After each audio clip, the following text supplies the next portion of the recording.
buy of cards that are just on the cheap. Yeah, like and it was like all collectibles because there's some people. Even when I was in the Air Force, there's some people who were into. Some people were into shoes, Yeah. and they were pretty successful with like flipping sneakers. But another person, they were into like antique Civil War guns and like Revolutionary guns, Yeah. and he was like bought a gun for like $1,700 and then sold it, or it was worth $6,500. Stuff like that is harder for that stuff to really tank because it's history behind it and there's high demand and some of that stuff can fit in a museum.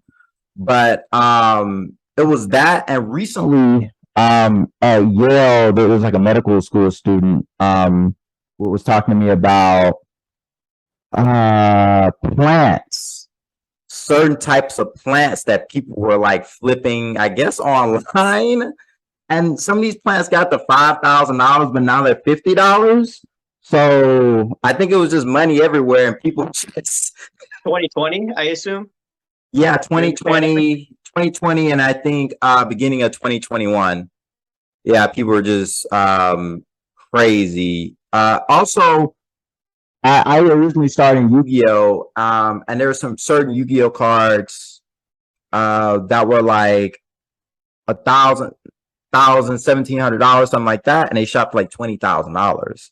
And then I mean Pokemon, that's probably more crazy just because I heard some people talking about it like when Pokemon Go came out 2015, 2016, stuff started going up, but there was some stuff around that time that were $50 that ended up becoming literally 10K, 20K cards by like 2020, 2021.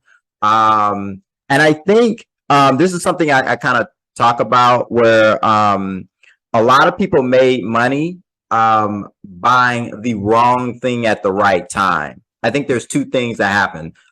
You can buy the right thing at the wrong time. So you buy, I don't know, LeBron James PSA 10 refractor for I don't know $300,000 or something, or base 10 LeBron for 46,000 or 40,000 or $30,000. Mhm. Like maybe that's the right card. Maybe over time, like it grows in value. Um, but if you buy it at the wrong time, like it's gonna take you forever to recruit your investment, or you may never recoup your investment. And then the opposite, which I think this is even more dangerous, buying the wrong thing at the right time because you make money, but then you reinforce bad behavior. So now you're buying second year cards, third year cards, championship cards. Then you're buying like PSA 8 or 9 cards or whatever because percentage wise, maybe that goes up the most. But then you kind of get stuck on a cycle trying to do that when the market crashes or take big dips. And then that's the thing that doesn't actually recover. Oh yeah. And I think what happened is there have been a lot of content creators over the past few years, some flippers, some not. I'm one of them. Uh, but I came in more towards when the boom was coming, but I was a little more cautious. But a lot of people got confident and they're like, hey, I 3x my money. It took a $500 card and turned it into $1,500 within 3 months.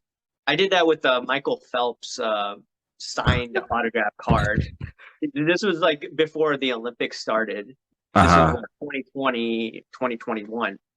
And no one was chasing Olympics. And then people started chasing Olympics. So then you had people who weren't sophisticated thinking, hey, this is a get rich scheme. But in reality, there's a reversion to the mean. Mm-hmm. So it's a law of numbers. So eventually, if something's going up 3x like that in 3 months, well, it could go up 3x, but it may take maybe a couple of years instead, if you're Mm-hmm. lucky.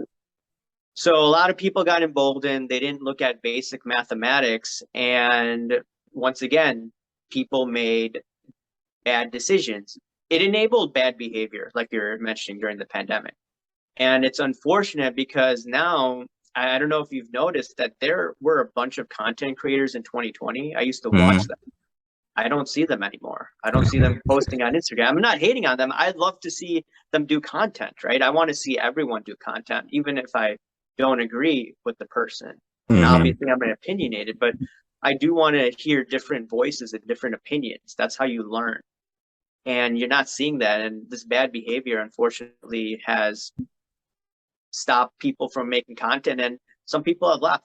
They're on to the next thing now. And now people are bitter against, some content creators, which shouldn't be happening, but that's just the nature of the beast. Yeah, one of the things is, yeah, I've noticed that because one of the people I was like listening to was like the High Upside, and they just like disappeared off the map. I think it was PSA Collector. He was one of the first people really making content about like investing in cards. And he came to Graded Card Investor, and then he's completely disappeared. Like, and I don't know, like he has so many views on videos and so many subscribers. And unless somebody he got sued by somebody or something, and something crazy happened. Wait, he did get sued? No, I'm speculating that could be something like that, but I don't know at all. But just for someone in his position just to disappear off the map, something serious probably happened. Where, yeah, because I think the way he was starting, it was like him and the Sports Card Investor, where maybe his channel wouldn't be as big as Sports Card Investor's channel, but I would think it would be